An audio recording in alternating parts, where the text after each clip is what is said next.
Please do. All right. And thank you everyone who's joining. I saw that there was somebody from France. I wrote that, by the way, I'm based in Fuerteventura. For those who don't know, that is in the Canary Islands off the coast of Morocco, but they belong to Spain. It's always weird to say that islands belong to people. I think it's just no borders. But anyway, I'm on an island right now. So yeah, let us know where you guys are. And I'm going to go ahead and share my screen. You ought to have a virtual environment. It's like now it looks like a corner.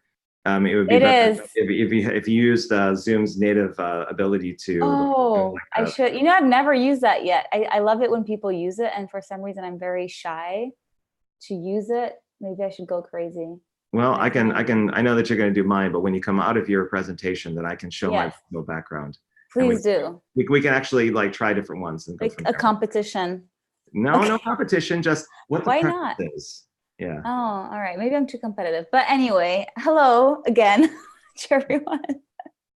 So I am Laïla von Alvensleben, and I found an almost perfect long sleeve thing, sweater, shirt in a hotel in Berlin, which said people, and I felt like adding people ops on it, but that is what it is. I've been working at Mural now for a little over a year and a half. And it's been a ride. So I'm gonna tell you a little bit more about what that has looked like. Because basically I went from being a designer to a people ops person without knowing what people ops was. So I knew everything about, not everything, but I was doing UX design before, mainly as a UX researcher. And then I started getting into facilitation. And then now I'm thinking about EX, which is employee experience, which is a term that I didn't know before. So now it's interesting. It's been an interesting shift from UX to EX. This is a little bit pixelated now, but it's gonna render in a second. But basically my journey started at a company called Hano. These were my teammates that were not pixelated. There they are. I was based in the United Kingdom, in London to be specific, and my teammates were completely remote. Everybody, the whole company was distributed, and we didn't have an office. The founder was in Malaysia when I started, and that was my first remote experience as a designer. Actually, I'm gonna go full screen here, even better. There we go.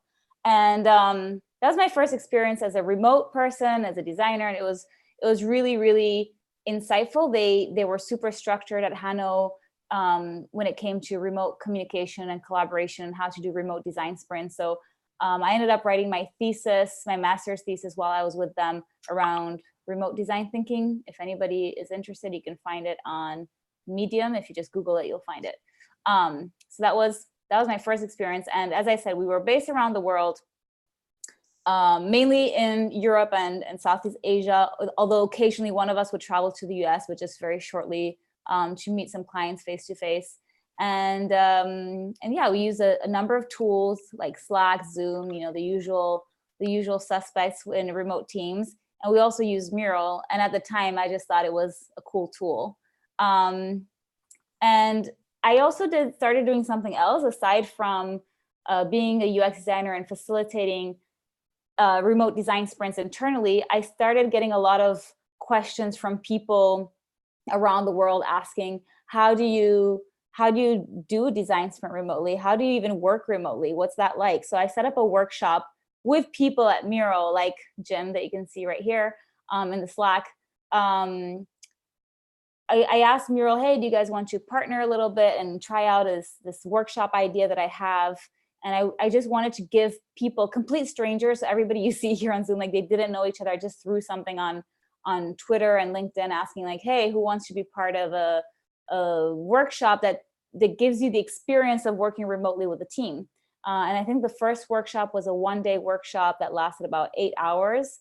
Obviously, we got a lot of feedback. It was a very intense workshop, but then we split it up into 2 days of like 4 hours, and that continued evolving, and I continued giving different types of online workshops. But I was still a designer at the core.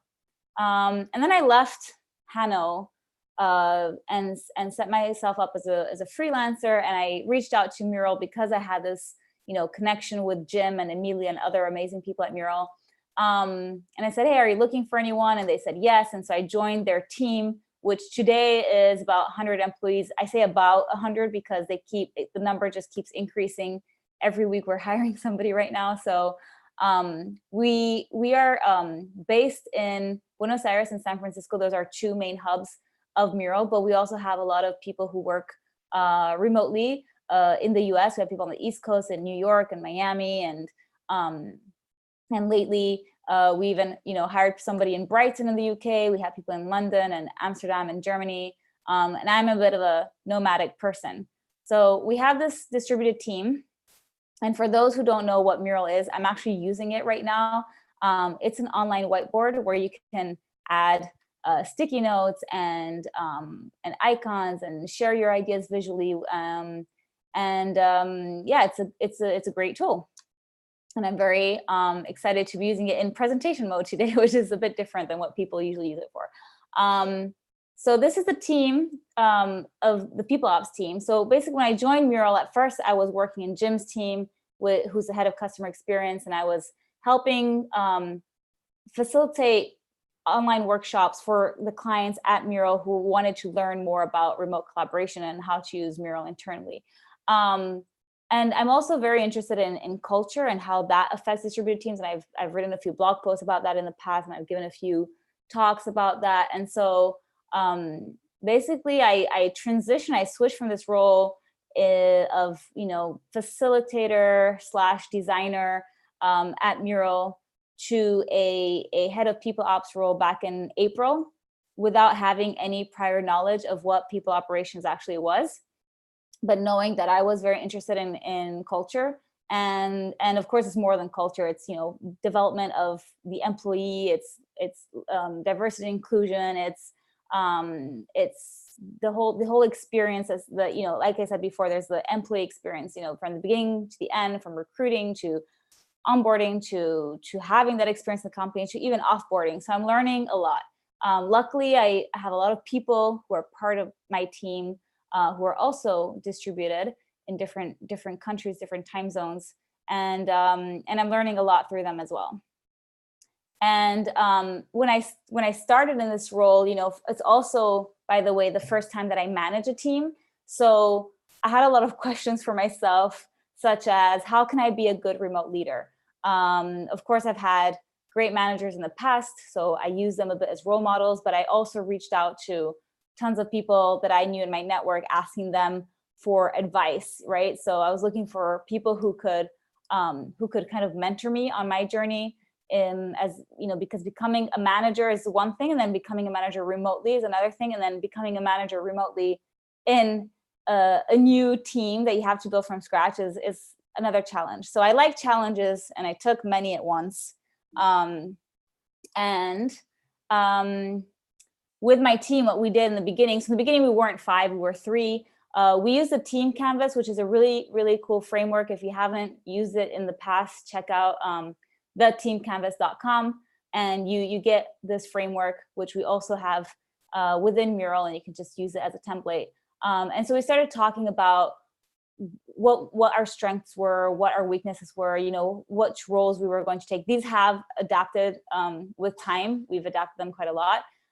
We had to come up with our own purpose and our values and how we would work and collaborate together. And this is extremely important for any team, I believe, but even more so when you're a distributed team, because we were in 3 different time zones and countries. We just wanted to, come together and really align at the beginning.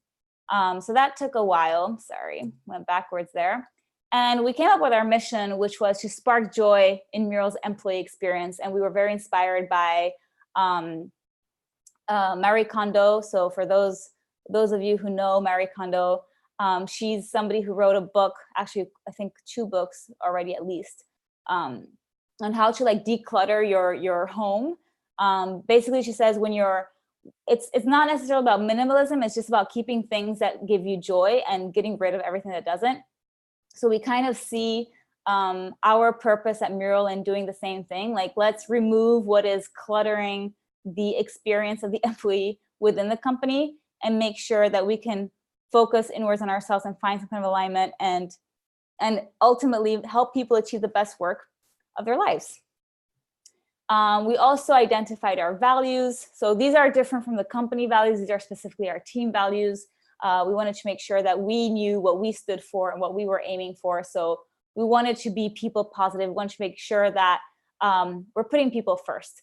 And also being very inclusive and in different ways. We're a very multicultural company. I don't know exactly how many nationalities we have, but there are a lot. And with that come a lot of different sensitivities. We are a team that, you know, tries to predict things before they happen and goes the extra mile. So we want to take initiative. We definitely try to be as transparent as possible with the rest of the company, but also we try to keep it fun. So that's why that play value is in there. And so that's the nice, like, higher level stuff that we came up with in the beginning. But we also had to create some structure in terms of how we were going to communicate and collaborate as a remote team within a bigger distributed company. So what you see here is this kind of table with at the top all the different types of moments or ways that we would come together to collaborate, and then the first row shows when we would do these things. So some of them are daily, some of them are weekly. Also very important to know what tool, what platform we're going to use for. So for some, like the daily check-in, we'll use Geekbot and Slack. It could be any other bot, to be honest, but Geekbot works for now. Sometimes we'll use a combination of tools like Zoom and Mural. And then also knowing why, because there's no point of doing something if we don't even know why we're doing it. So we try to make sure we all know the purpose and who exactly would be involved. So this is something that we all have access to on a team Mural, and yeah, it's working pretty well now. How many quarters? We've done like 2.5 quarters. We've changed a few of these things, but not too much. So these rituals are still things that we stick to. Of course, if our team got much bigger, we would rethink this. And remote first. So that's the approach that Mural has when it comes to the way we are functioning as a bigger team, like company wide. So this is something really that the CEO would like us as people ops to make sure that we communicate and that we encourage the entire company to think this way. And that's, I think, you know, one of the main reasons I was brought into this role was because I was so interested in remote work since years, you know, doing those workshops, writing blog posts and things like that. It really helps now to have somebody in people ops who understands that we built a tool that is helping other companies work better in a virtual way. But we also have to practice what we preach and do that internally. And actually we have 2 main physical offices where people, you know, go to and meet. And we have a few people who are remote. So the majority of the people at Mural are building a tool for remote collaboration. And but they, however, are not all remote. So that's a challenge as well, how to make people be thinking that way more. And I wanted to give you an overview and comparison with the people ops values with the company values. So right now they're under construction. They're definitely going to be reviewed as we're growing as a team. But right now it's these are the values that we have. And I think it's been very interesting coming into the company. And, you know, I was asked myself in a survey before I got into this role what I thought the values were at Mural. And I find it interesting that these aren't always obvious, and it's not just because you have them up on the wall somewhere office that those are necessarily the values. So I think where most of us will be familiar with the fact that values are not just some kind of manifesto, but they're something that have to be lived and expressed through the different kinds of behaviors and the way we communicate with each other. So this is part of our role, is also to look over this and see what's happening. And another thing we've done in the people ops team is to grow our goals by finding people, advocates or ambassadors, as we call it here, within the team who are looking forward to get involved with showing our culture externally. So this is still also work in progress, but we basically had a call with other people in the company and said, hey, who wants to get more involved in doing public speaking, or who would like to set up more events like meetups or online events? who wants to get more involved in social media, and who would like to write more on our blog. And the great thing about the blog writing, so that's kind of one of the first things that we started off with, is that Robert Skrobe, right here. Hello. He is mentoring Mural's employees with a blog writing program that we've now put on hold for a moment, but he's done a great program with these weekly tasks that people can do, and that you kind of start small and build it up. And it's been great to see the feedback and the motivation of people who really want to get into writing, but they're a bit overwhelmed, or they have a lot of concerns and fears of due to language differences. English is not their native language, like English is not my first language either. So it's been a great initiative to start out with, and then from there we'll move forward into other initiatives that people can get involved with, to also eventually, the whole point is that people can start sharing more about what their job is like, what their day-to-day is like at Mural. And moving forward, so I wanted also to give a little bit of an overview.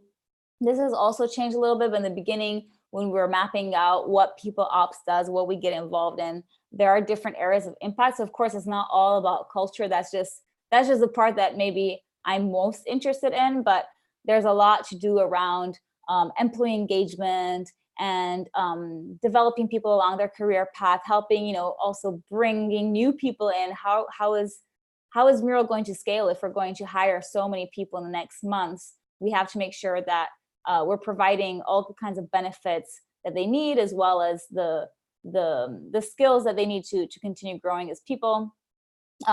There's also a lot to do in terms of collaboration. That's also where my previous skills can come in, which is, if we want to be a distributed team, or at least be a remote first company with that kind of mindset, there's a lot that we need to improve in terms of our processes internally, in terms of how we collaborate and we communicate to each other. So right now it's working, but there are some things that have been messy, and so there's a lot of work to do there. And there's a more operational side of it, or what traditionally can be called HR. That's the part that maybe I'm least familiar with, but that's why I have great people on my team to help me out with that. And yeah, it's not easy, like I said in the beginning, to switch from being a designer to then learning about all these operational things, like compliances. For example, today before the webinar, I had a call with a lawyer in another country to see how we could relocate somebody to another place, and what are the implications there with visas and things. So I'm always learning something new, and it's been really fascinating in that sense as well. But yeah, change needs time. That's one thing I've learned over the years, and especially when you're in a company that is changing very fast, like Mural. I think, one of the biggest learnings that I had in like Q2 was letting some fires burn. I remember when we created the People Ops team. I mean, keep in mind that Mural has been around for 7 years, but the People Operations team was only created this year. And so there was this whole legacy of issues and ways of working and things that we were like thrown in, like, okay, now fix this. And so we were trying to put out all these fires, which kind of reminds me of this cartoon here that I love, because at the end of the day, this is how I was feeling. It was like there was just so much to do, but at one point I just had to accept that was the situation, and I wasn't going to be able to fix everything. I am somebody who likes to be organized and make sure that everything is working well, but this experience has just taught me to kind of let go and say, okay, some fires have just have to keep burning, and we'll figure that out later. And that also, I think, has been helpful for me in my personal life, applying that same kind of lesson. And then beyond me, for the People Operations team in general, yes, we want to embrace the chaos. That has been a huge learning. It's like, let's take it all in and accept it, or let go of certain things. But we've also learned how to be super resourceful when we don't know, when we don't have the answers and we don't have the context. We've learned how to take initiatives and step up to solve whatever problem comes our way. I also had a very naive idea of how this role would be in the beginning. I thought I would just be floating in this like culture creating role where everything would be about processes and collaboration and remote subculture. And actually, I'm dealing with a lot of operational things. So in that sense, I definitely had to kill my darlings, and a lot of side projects I had, I've just had to like put them to the side. And then as a manager, I think, well, as a manager and also the rest of my team, I think we've all learned how to be a bit more vulnerable with each other and say, okay, you know, this is what it is, but we can open up and share our struggles as a team, also share our joys, of course. But at the end of the day, we are all humans working together. We're not robots. And that also means that we needed to take some time off and make sure that we don't, you know, burn out or anything like that. So yeah, those have been some of our learnings as a team. And that has been the journey. So I'm just going to zoom out here to show you what I've been using to present. But basically, it's been a journey. It still is a journey. I'm very excited to see what will happen next. I think the first months were really spent around creating the team and getting to understand like what areas we were going to work in. And it's only very recently, about 3 weeks ago, that we hired our people ops manager, who has a lot more experience in the more operational side of things. And now I feel like, okay, we have like our team now. We're also getting an office manager, but you know, after that, it's like, okay, now we're good to really develop a lot of these initiatives that we want to do. That's it. Thank you for listening. And watching. And watching. So and for those of you who are listening in and watching on YouTube as well as on Zoom, go ahead and start putting in your questions to the, you can put them in the Q&A, you can put them in the chat. You can also put them in the YouTube kind of chat window there. I'll be monitoring them for some feedback and other things that you'd like to ask Laïla Yes. for and anything you'd like to know. I do have one question right off the bat that I'm going to kind of jump the gun and be the first person in the queue. It's what's really struck me about the presentation was when you mentioned that you had come from a UX background and you were a designer, and then you transitioned into this role that you had no experience with. Right. What did the company see in you that gave them this leap of faith to have you take on this responsibility? Yeah, I think it's because I had to ask the CEO the same question because I thought, you know, why would you pick somebody like me? I think the leap of faith was taken that because, first of all, well, what the CEO was looking for was somebody to create a team that would take care of, you know, the employee experience, but also to onboard somebody new who wasn't familiar with the company already, who didn't know the employees, who that would have taken many months of training, whereas in a way of like onboarding them to get to know the company and the product and the culture and all of that. Whereas he felt that with me, it was easier because I was already in the company.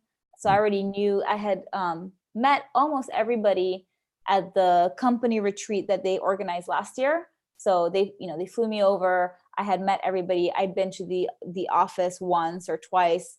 I had also been there 5 or 6 years ago because actually I was another company retreat, my old company. So I had already met Mural a long time ago. So there's kind of like this history of this relationship between Mural and I, where I've been very, I guess, very, I don't know if I want to say loyal, but I've definitely been loyal to their product. I know their product pretty well. Then I got to know their company really well, and they were looking for somebody who was familiar with remote work and with the client side of things. So it's kind of like I knew a lot of other things around Mural. What was missing though was the actual skills for the people ops role. But because of my interest in culture and collaboration, I guess that they figured out that I could step into that role and then learn as I go. Yeah, they speculated on the potential, it sounds like. You had basically established a line of communication with the company and their employees. You established a rapport. There was a line of trust. You had a history and a narrative in remote work that kind of reinforced your reputation, who you were. So it was a matter of projecting out, could this person step up and basically fulfill that role in a way that makes sense? Mm-hmm. So this is the follow question to that. I sometimes wonder if your professional accomplishments in relation to a particular role, I guess it Mm-hmm. depends on the company, but Yeah. is based on this experience, then do you think that there's merit in evaluating someone based on potential more so than applied experience? Absolutely. Okay. Yeah, I would say yes. Oh, sorry, I didn't mean to interrupt, but you just hired somebody who was going to start implementing some of the things in terms of people ops. So Mm-hmm. they had relevant experience, but Mm-hmm. um, you're saying that basically there is a home for basically giving somebody a shot and seeing how far they run with it. Yeah, I think so. And I don't know if this is not purely based on gut feeling. I mean, it's also looking at what is that person expressing, what are they already doing? Do they have the drive to learn, but also are they already kind of doing small steps towards that direction, where you can already get an early insight on how that potential could develop into something more concrete. um, and on my side, I want to also say, like, I think if this role was thrown at me many years ago, I would have definitely turned it down, I think. But I don't have a degree in design either. And so I think, like, in my personal history, I've seen how I have a degree in interior architecture and I never worked in that direction. But then I'm very self-taught. And then the company I worked at before at Hano, everybody was self-taught, from the developers to the founder had a degree in law, but he ended up learning how to, like, code by himself, was never really going to, like, legal courses, and then started a company on his own. And then everybody else was self-taught in whatever they were doing. So I'm a big believer in that kind of profile, that you can, if you're passionate and you want to learn, you will learn. You don't need to have necessarily a proven record of everything. Yes. Yeah. Yeah, and if you have the drive to and the interest in kind of going someplace, and sometimes the necessity of kind of learning it will be there. Like to your point with your presentation, there were some things around operations that you just had to know by Mm-hmm. proxy of being in this role, and even then, you still relied on people that were more educated, maybe more experienced than that, and that still was part of your team, but it was still Mm-hmm. a extension of what you knew and didn't know. Yeah. I've been in Yeah. and I've been in similar situations too, but I think more so in this era where there's so much information, people can basically like write their own scripts to a certain extent. I love this because I can, especially with my exposure to people with the events that I do, Yeah. I start to see the potential in people, even if they don't see it themselves or don't feel confident in doing it. Mm-hmm. And really, I really like being able to say, okay, well, let's give this a shot. Mm-hmm. Even if it doesn't, if nothing else, we're going to learn from it. But let's see if the way somebody's professional arc seems to go, I Yeah. put something in front of them that's a little bit beyond them, but really seeing if they acclimate to it. And you get mixed results, but the results that really really matter are things that, Yeah. wow, that person just like knocked it completely out, and you just step back because it's on their own merit. Yeah. And I want to add two things to that as well. I think so. In the beginning, I also was not, I was not convinced about this role. I just kept thinking, I'm not sure if I'm the right person. What helped me was when the CEO told me, like, let's just treat this more as an experiment almost. I don't know if those were his exact words, but it was more like, let's try it out. I know what you're capable of and what you're not capable, like the skills that you're lacking. Like, he was aware of that. And he told me we can try it out. And if 3 or 6 months from now, or whatever time frame he had put, we see, or you feel that this is not the right role for you, you can switch back. Yeah, he was respectful about the whole thing. Yeah. Like, Yeah. we understand that both of us are taking a bit of a A risk, risk. assuming Yeah. as part of this, but we see where it could go, and I think Yeah. I would argue that they're very pleasantly surprised they're happy about what's happened with you, in the sense that even though you started the role in April, it seems like you're really acclimating to it. I really like what you do because it's experience design, or at least doing people ops, is something that's a dimension of what I used to do as a manager when I was Right. serving leadership. So everything that you had in that slide, I was going, yep, and that's right, Yeah. exactly it. The culture stuff, got it. being aware, being empathetic, all that. It's checking all the boxes. So Mhm. it's like, yeah, I definitely align with that Yeah. entire thing you're doing. That's not to say it's not hard. It's challenging still to this day. And I can assume that it will continue being like that. But another thing I learned from Jim, who I used to report to before at Mural, um, head of customer experience, he told me like he always hires people who are smarter than him. And I guess because I didn't look into management that much before, now I realize how important that was for me. It's like, yes, I have to hire people who are, experts in things that I'm not an expert in. And in the beginning, I think that like transitioning to that mindset was very new to me. I guess different managers will have different opinions on this, but I like that thinking of, okay, if I'm going to build a great team, I'm definitely going to hire people who can move that thing forward much better than I could have. And then you're kind of like delegating things or overseeing things. And yeah. The danger to that sometimes is entitlement, especially with people that are Right. smart. There's a certain egocentricity that comes along with it. Mm-hmm. All fine and well if they're a cut above and beyond the design world or maybe even research or development, but they have Yeah. to be a cultural fit. They have to be someone that has, that can play nice with other people and just be kind to them and really have Mm-hmm. to come to the table with humility and try to learn. I mean, it like with your hire, it's got all sorts of different dimensions to it, different Mm-hmm. impressions. But yeah, entitlement's it's a slippery slope. And if I could add to that narrative, Sure. um, I tended to hire based more on potential. So I Right. I discounted a lot of my own biases when it came to what I Mm-hmm. was seeing. Maybe they weren't a great communicator, or maybe they misspelled a few things, or Mm-hmm. that they were certain things that I knew that they weren't quite up to speed on from a design perspective. They didn't have the chops. But the environment, when people got the impression and over, like heard into the phone interviews and saw what they did, Mm-hmm. they were receptive. They said they seemed to like it. There was, when we did a screen for outside of mine and did third party, Right. back the same. So it was reinforcing some of my instincts, but kind Mm-hmm. of shelving some things were like whether they don't have a certain bar in design, they don't know design systems, and Mm-hmm. letting it run with it and seeing on their own merit what they do, and being very sensitive to what they work well in versus what they don't, and not putting Yes. them in a position where they can't succeed. And I felt Mm-hmm. that was my responsibility at the time as a manager to really make sure I provided that environment for Hmm. getting them to where they need to go. Hmm. Yeah. So No, there you that's go. a good tip. I'm gonna take it All right, because fine. I'm always learning. I Yeah. also see there's a few other questions here, so let Yes, me. let's get into that so that I'm not waxing poetic on the wonders of hiring people. So the first up we have Jerome Fromal, who is Okay. an entrepreneur, a leadership coach out of Eindhoven, Netherlands, and he is actually the one of the originators of the talent sprint, which is taking the design sprint process and using it for hiring, using it for talent exploration, and figuring out what kind of professionals are out there that really have potential, like we were talking about.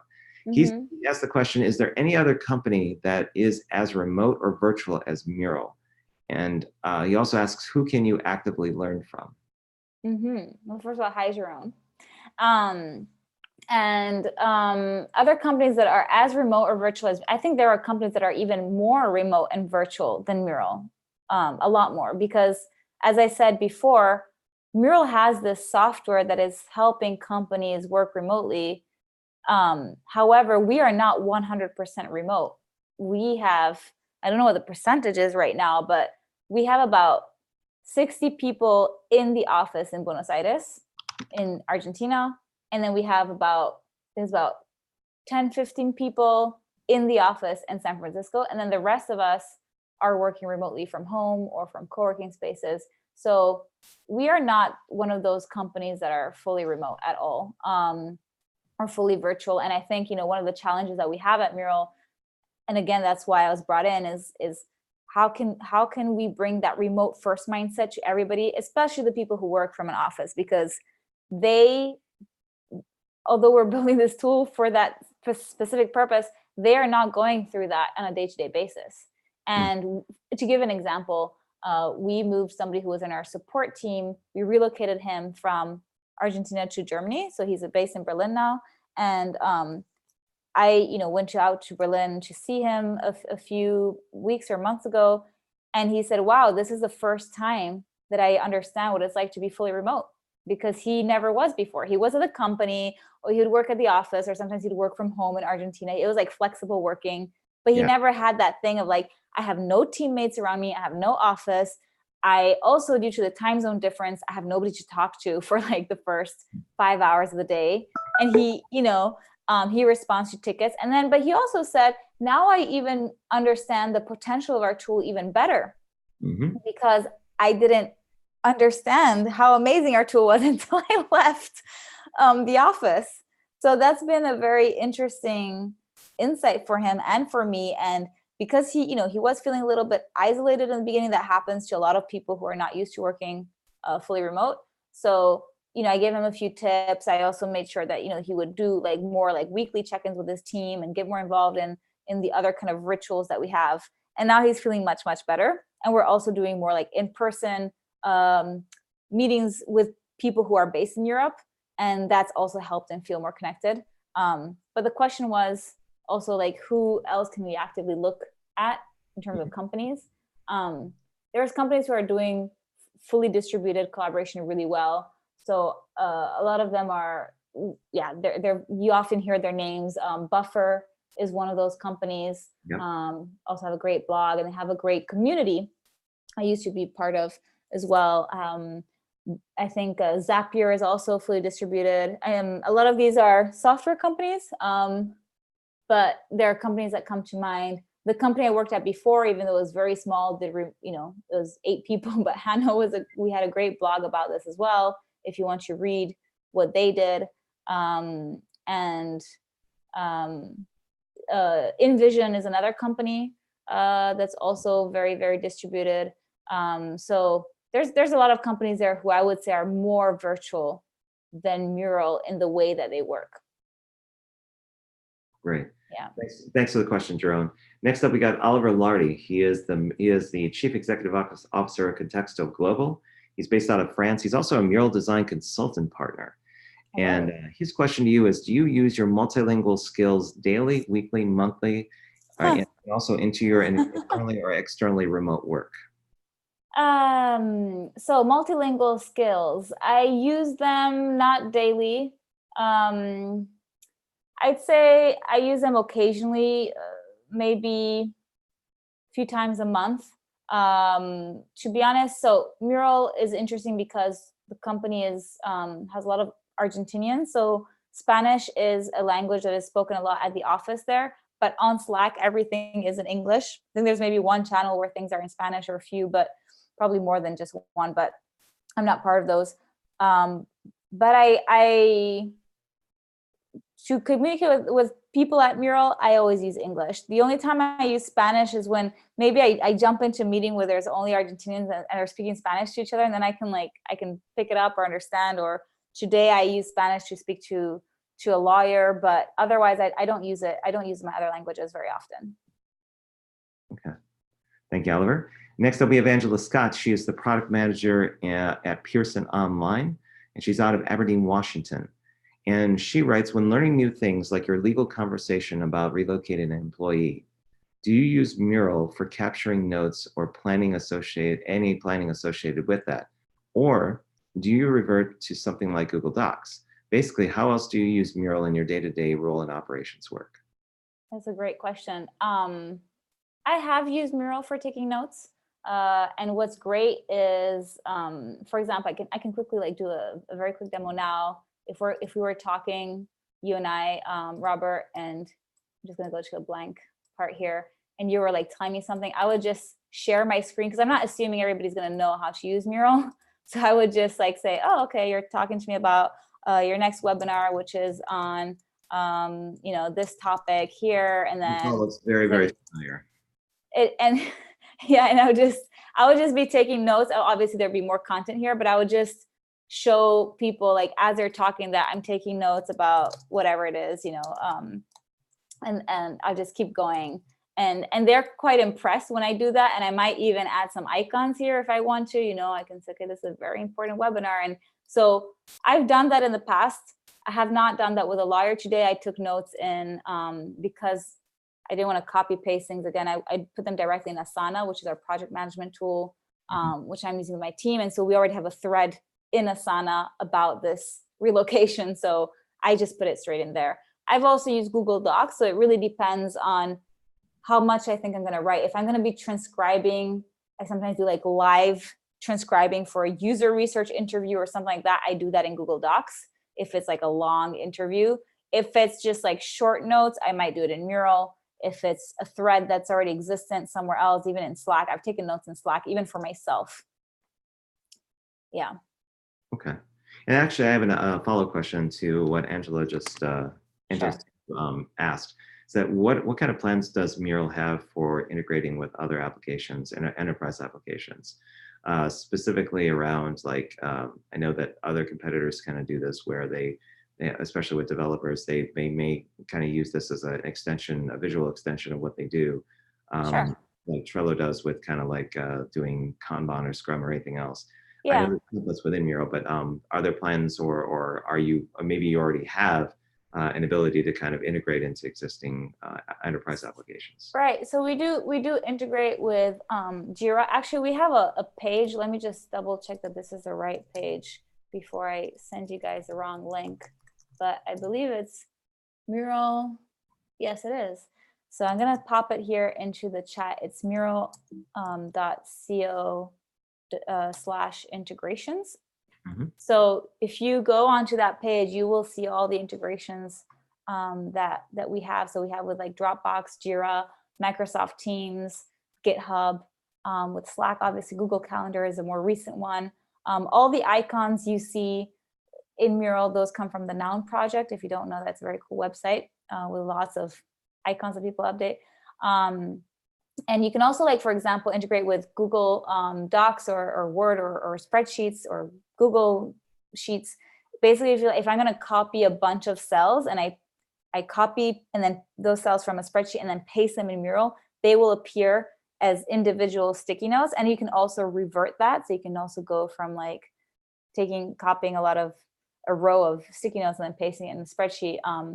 Same with Word. So if those are the main integrations that you can see there, and we're also looking at doing more integrations in future, for sure.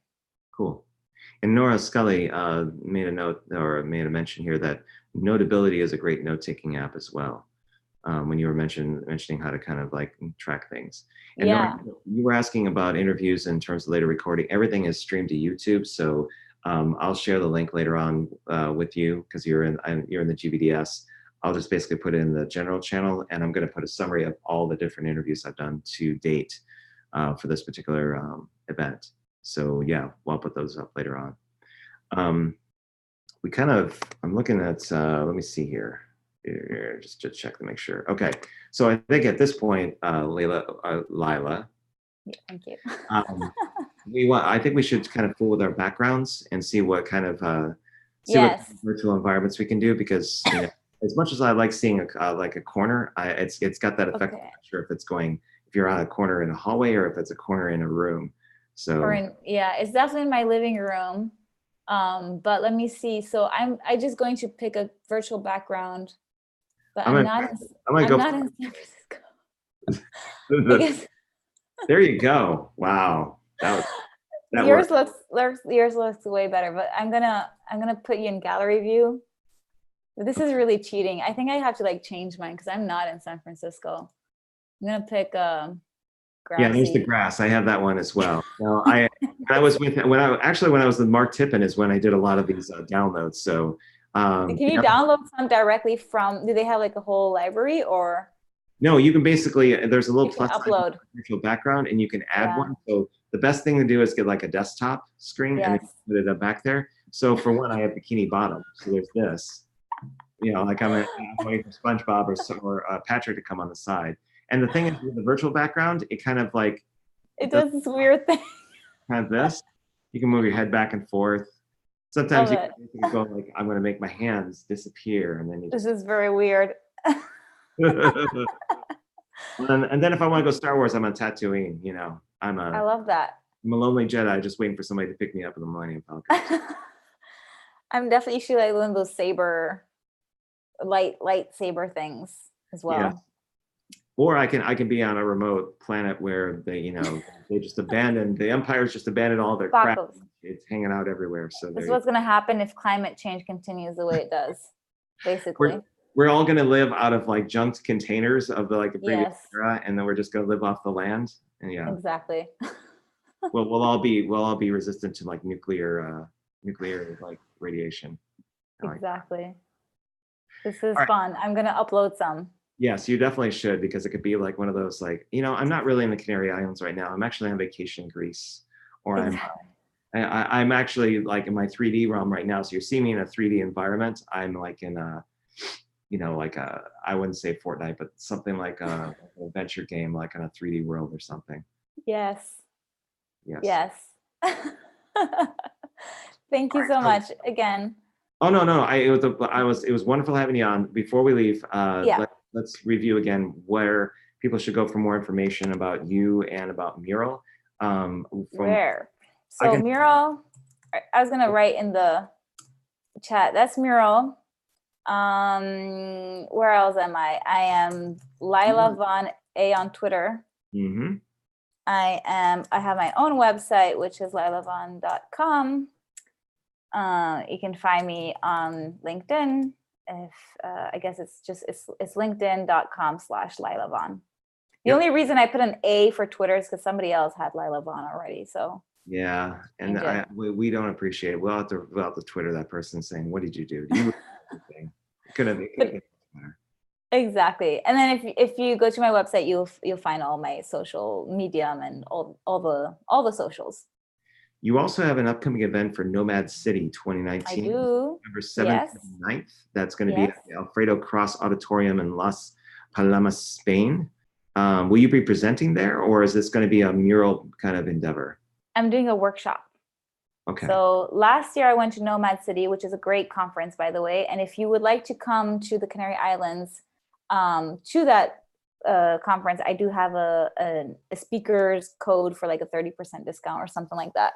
So Nomad City, last year I was a keynote speaker. This year I'm going to do a workshop, like a 1-hour workshop with Emilia. So I'm going to co-facilitate it with a teammate of mine. She's going to be based in Argentina. She's going to join in remotely.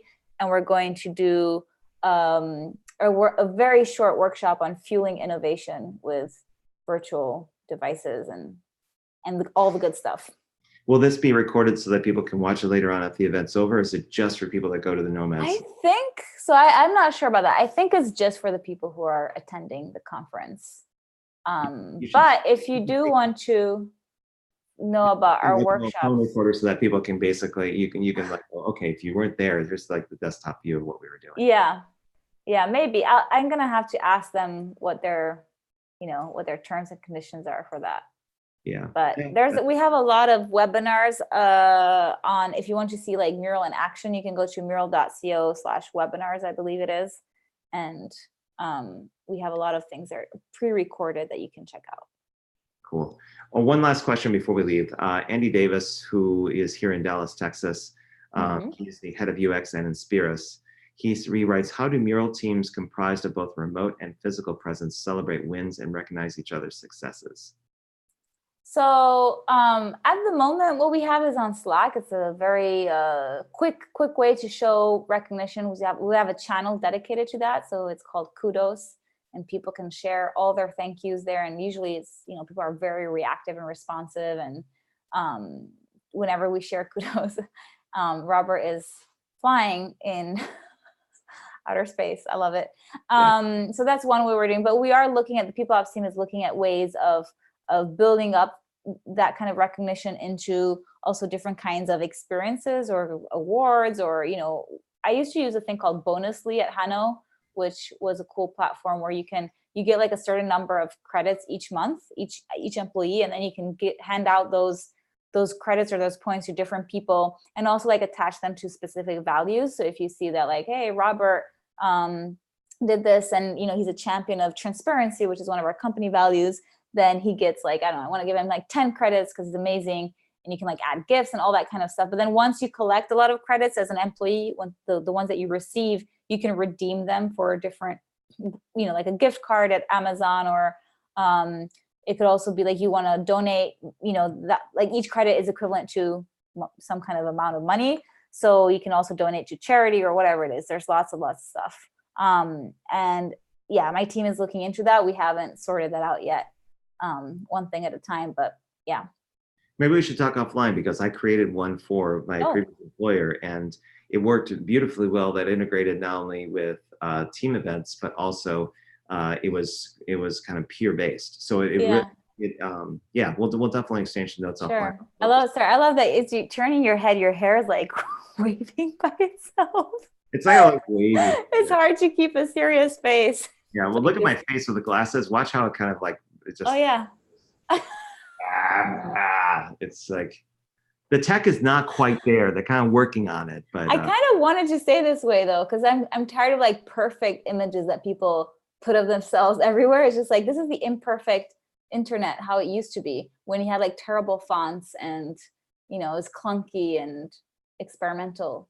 Yeah, it needs to go back there. I mean, the only thing that's missing now is just like an Instagram kind of thing where I'm putting bunny ears on myself and like a little nose. Exactly. The it's gonna come. I think Google Hangouts has that. The pirate hats and the funny glasses, the mustaches. Yeah. Yeah. Anyway. Anything to kind of pass the time.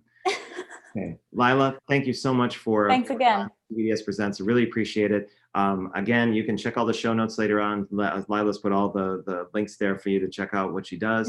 And have yourself a fabulous weekend. Enjoy yourself in the Canary Islands where you are, and take care of yourself. It's great talking. You too. Have a good weekend. Bye everyone. Thank you for coming. Bye everybody. Look at the hands. Bye. It's weird. Bye. See you.